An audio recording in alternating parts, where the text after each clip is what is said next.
Episode की starting वहीं से होती है। किलर ने मीजिन से कुछ ही दूरी पर कार रोक दी थी। डर के मारे मीजिन के हाथ से पेपर्स छूट जाते हैं जो इधर उधर उड़कर गिर जाते हैं। एक पेपर हवा से उड़कर कार की फ्रंट ग्लास पर चिपक जाता है, जिसे लेने के लिए मीजिन आगे बढ़ती है। वो सॉरी भी बोलती है। इतने में किलर कार का डोर ओपन कर देता है और कुल्हाड़ी हाथ में ले लेता है। वो शायद मीजिन को भी मारने के इरादे में था, लेकिन तभी जी वोंग भागता हुआ पहुंच जाता है। मीजिन को जोर से आवाज़ लगाता है। जी वोंग को आता देखकर किलर गाड़ी भगा लेता है। वो पूछता है, तुम ठीक हो ना? उस गाड़ी का नंबर देखा क्या तुमने? मीजिन कहती है, नहीं, लेकिन वो एक सिल्वर कलर की एसयूवी कार थी। इतनी रात को बस एक मैसेज करके अकेली बुक स्टोर से चली आई। मीजिन कहती है, इस गांव के चप्पे चप्पे से वाकिफ हूँ, हर किसी को जानती हूँ यहाँ पर, भला मुझे यहाँ किस चीज़ का डर? मैंने तुम्हारा वेट किया, जब तुम नहीं आए तो तुम्हें मैसेज किया और चली आई, लेकिन तुम तो बिना कुछ बताए ही वहाँ से गायब हो गए। मैंने तुम्हारे डॉक्यूमेंट्स ढूंढ लिए हैं। दोनों उन डॉक्यूमेंट्स को उठाते हैं। टायर के निशान देखकर जीवोंग पूछता है, इस तरह की गाड़ी तुम्हारे पड़ोस में किसी के पास है क्या? यहाँ तो हर दूसरे घर में सिल्वर कलर की एसयूवी मिल जाएगी। उस गाड़ी में तुमने किसी को देखा क्या? कुछ दिखा तो नहीं, लेकिन एक अजीब सी स्मेल आ रही थी।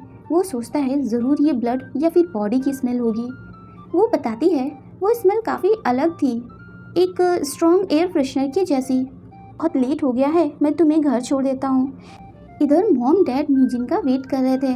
उन दोनों को आता देखकर गेट के पीछे छुप जाते हैं। जीवोंग कहता है, कुछ याद आए तो मुझे कॉल करना, और चला जाता है।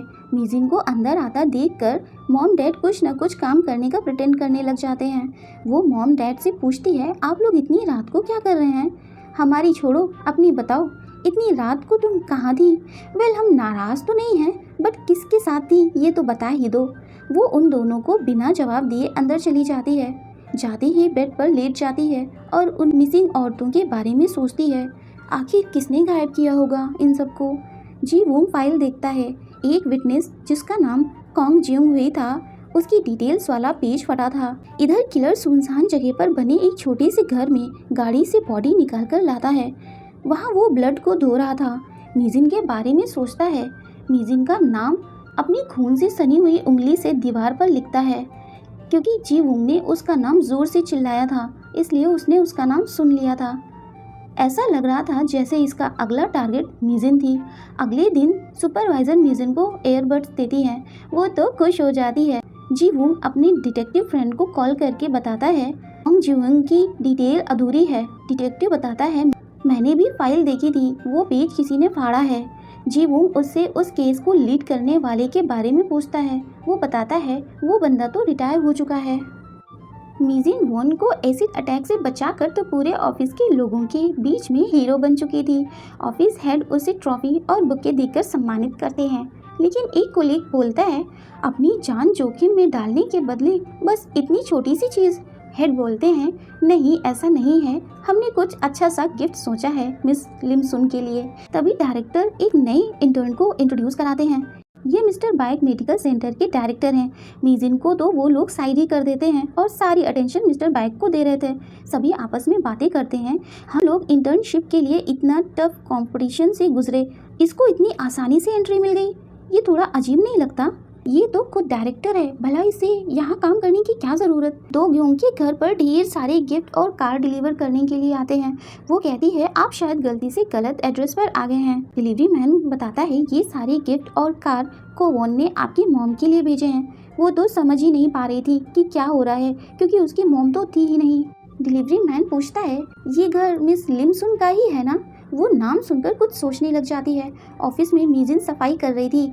जी वोंग के लिए एक नया छाता लेकर आती है। छाते के साथ कपल डांस करते हुए वक्त को याद करती है जब जी वोंग ने उस पे एसिड गिरने से बचाया था। वहाँ वो उस खोए हुए एयरबड्स को देखती है और खुश हो जाती है।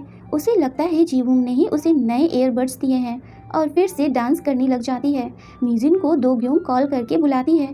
वो अंदर जाने से पहले सोचती है, अगर इस बॉडी में गई तो ये भी मेरा वही हाल करेगी जो मेरे मॉम डैड ने किया था। वो बॉक्सेस से खुद को कवर करके अंदर आती है, लेकिन फ्रेंड उसे धक्का मारकर बाहर निकाल देती है। वो बताती है, मैं मीजिन हूँ, और उसकी सारे बॉयफ्रेंड के नाम एक एक करके गिना देती है। फिर खुद से लॉक खोलकर अंदर आ जाती है। फ्रेंड से कहती है, देख मुझ पर किसी भूत का साया है, मैं सुबह में ओल्ड और शाम होते ही यंग बॉडी में ट्रांसफॉर्म हो जाती हूँ। वो फ्रेंड की डेट ऑफ बर्थ भी बता देती है। फ्रेंड पूछती है, तुम्हें इतना सब कैसे पता, और तुमने मीजिन के मॉम के कपड़े क्यों पहन रखे हैं। उसके लिए ये सब यकीन कर पाना बहुत मुश्किल था कि ये बूढ़ी औरत उसकी फ्रेंड मीजिन है। वो तो उसे थपड़िया देती है। मीजिन उसे अपनी नेक का स्कार दिखाते हुए कहती है, देख ये तेरी वजह से हुआ, मुझे ब्यूटी ट्रीटमेंट का सस्ता ऑफर है बोलकर ले गई थी। तुमने अपने फिलर कराए और मेरा लेजर ट्रीटमेंट कराया था। ना चाहते हुए भी तेरी दोस्ती की खातिर मैं वहाँ गई और ये देख जली हुई निशानी मिली मुझे। वो क्यों बोलती है, मेरे फिलर्स के बारे में तो मीजिन के अलावा किसी और को पता नहीं था। मीजिन कहती है, तू खुद अपनी आंखों से देख लेना, और फ़ोन से रिकॉर्ड करने को भी कहती है क्योंकि कुछ ही देर में शाम होने वाली थी। देखते ही देखते मीजिन यंग बॉडी में ट्रांसफॉर्म हो जाती है। ये देखकर तो फ्रेंड डर के मारे भागकर छुप जाती है। तू सच में मीजिन है? हाँ तो अभी तक मैं और क्या कह रही थी, तुमने अपनी आंट का नाम रख लिया और तुम कह रही हो ये सब उस बिल्ली ने किया। कहीं तुमने उस बिल्ली पर अत्याचार तो नहीं किया जिसकी तुम्हें बद्दुआ लग गई हो? क्या बकवास कर रही हो, तुम्हें क्या मैं इस तरह की लगती हूँ? मीजिन उसे कैट को ढूंढने को कहती है। ढेर सारे फैंस वॉन की पिक लेने के लिए ऑफिस में जमा थे। मीजिन सोचती है, ऐसा भी क्या है इसमें जो ये सब इतनी पगलाई हुई हैं। फिर उसकी फ्रेंड की बात याद आती है। वो बता रही थी ये सिंगर डांसर होने के साथ साथ के-पॉप कमर्शियल ऐड भी करता है जिससे इसकी कमाई बिलियन में होती है। ड्रग केस में इन्वॉल्वमेंट की वजह से पनिशमेंट के तौर पर पब्लिक सर्वेंट में काम कर रहा है। मीजिन सोचती है, इसे ये जॉब एज अ पनिशमेंट दे दी गई, जबकि मैंने इसी जॉब के लिए सालों मेहनत की, लेकिन आज सफाई कर रही हूँ यहाँ। वॉन मीजिन को देख लेता है। मीजिन उसे इशारों में बाहर ग्राउंड में आने को कहती है। वो उसके लिए हॉट और अपने लिए कोल्ड कॉफ़ी लाता है। कहता है, आपकी एज वाले यही कॉफ़ी पीते हैं, लेकिन मैं कोल्ड कॉफ़ी ही पीती हूँ। कोल्ड कॉफ़ी ले लेती है। फिर उसके दिए गिफ्ट कार में डालकर कार की वॉन को देती है, लेकिन वो लेने से मना करता है। मीजिन कहती है, ठीक है, फिर तुम कभी कभी ये कॉफ़ी लाकर दे देना, लेकिन वो तो कॉफ़ी मशीन देने को कहता है। मीजिन उसे मुक्का मारने वाली थी को वॉन कहता है, मैं अब से रोज़ तुम्हारे लिए यही कॉफ़ी लाऊंगा। मीजिन को भी उसकी बात माननी पड़ती है। लॉकअप में जीवूंग उसी एसिड अटैकर से पूछताछ कर रहा था, लेकिन वो तो टेबल पर हाथ पटक पटक कर ड्रग्स मांगने लग जाता है। जीवूंग उसे वही वीडियो दिखाता है जिसमें मीजिन ने वॉन को बचाया था। ये देखकर तो वो पगला जाता है। इस बुढ़िया की वजह से वो बच गया, मैं इस बुढ़िया को ही मार दूंगा। वॉन को दिखाते हैं एक मास्क वाले आदमी को देखकर पैनिक हुआ जा रहा था, जबकि वो आदमी तो ऑफिस में कुछ डॉक्यूमेंट्स देने आया था। वॉन भागता हुआ ग्राउंड में आता है और किसी तरह की पिल्स निकालता है, लेकिन घबराहट में पिल्स उससे गिर जाती हैं। मीजिन उन्हें उठाकर देती है। वो समझती है कि ये किसी तरह का ड्रग है। वॉन बताता है ये बस विटामिन की गोलियां हैं। मीजिन उसे कैंडी देती है, कहती है लिमिट से ज़्यादा विटामिन की गोलियां भी हेल्थ को नुकसान करती हैं। वॉन वो गोलियां फेंक कर कैंडी खा लेता है और रिलीफ फील करता है। मीजिन जीवूंग को एयरबड के लिए थैंक यू बोलती है। उसे तो यही लग रहा था ये एयरबड जीवूंग ने उसे दिए हैं।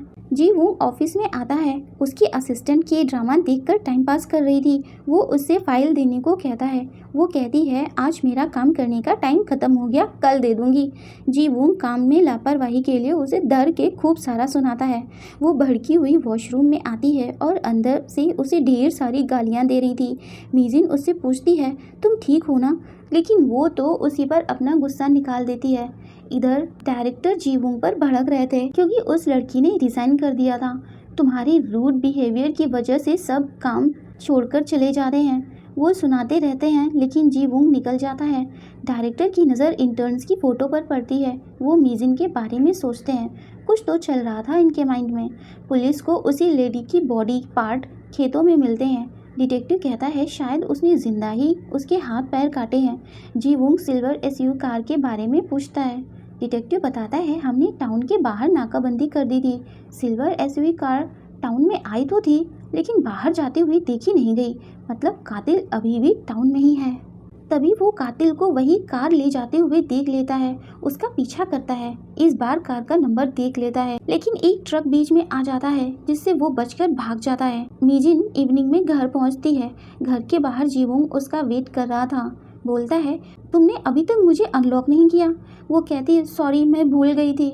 मॉम दो जीवों को पकड़कर घर के अंदर ले आती हैं कि चलो अंदर चलकर बात कर लो ना। दोनों ही बड़ी एम्बैरेसमेंट फील कर रहे थे। मॉम जीवों को अपने हाथों से फ्रूट भी खिलाती हैं, फिर दोनों को रूम में भेज देती हैं। दोनों के लिए बहुत ही ऑकवर्ड सिचुएशन हो जाती है। मॉम डैड कान लगाकर सुन रहे थे। डैड कहते कुछ सुनाई तो दे नहीं रहा। मॉम कहती हैं, दो जवान लोग बिना शब्दों के भी बात करते हैं।